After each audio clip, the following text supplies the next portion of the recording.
பிரம்மாண்ட இயக்குனர் என பெயரெடுத்த இயக்குனர் ஷங்கரின் மூத்த மகள் ஐஸ்வர்யாவிற்கு இன்று 2ஆம் திருமணம் நடைபெற்று முடிந்துள்ளது. கோலாகலமாக நடந்து முடிந்த இந்த திருமணத்தில் ஒட்டுமொத்த திரைப்பிரபலங்களும் திரண்டு வந்து வாழ்த்து தெரிவித்துள்ளனர். அவர்களின் புகைப்படம் இணையத்தில் தற்போது ட்ரெண்டாகி வருகிறது. இயக்குனர் ஷங்கரின் மூத்த மகள் ஐஸ்வர்யா, இவரது இளைய மகள் அதிதி ஷங்கர் மருத்துவம் படித்துவிட்டு சினிமாவின் மீது இருந்த ஆசையால் விருமன் படத்தின் மூலம் சினிமாவில் ஹீரோயினாக அறிமுகமானார். தனது மகள் ஐஸ்வர்யாவிற்கு 2வது திருமணம் செய்து வைக்க முடிவு செய்த ஷங்கர், தன்னிடம் உதவி இயக்குநராக இருந்த தருண் கார்த்திகேயனை மருமகனாக்கியுள்ளார். இவர்களின் நிச்சயதார்த்தம் பிப்ரவரி மாதம் மிகவும் எளிமையாக நடைபெற்ற நிலையில் இன்று கோலாகலமாக நடைபெற்றது.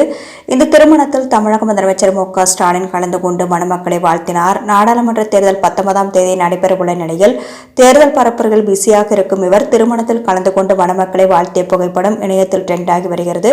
மேலும் சூப்பர் ஸ்டார் ரஜினிகாந்த், உலகநாயகன் கமலஹாசன், சியான் விக்ரம், சூர்யா, கார்த்திக், மணிரத்னம், சுஹாசினி, நயன்தாரா, விக்னேஷ் சிவன் என ஒட்டுமொத்த திரைப்பிரபலங்களும் திரண்டு வந்து மணமக்களை வாழ்த்தினார்கள். இந்த புகைப்படம் தற்போது இணையத்தில் வெளியாக வைரலாகி வரும் நிலையில் ரசிகர்கள் பலரும் தங்களுடைய வாழ்த்துக்களை சமூக வலைதளங்கள் மூலம் தெரிவித்து வருகிறார்கள்.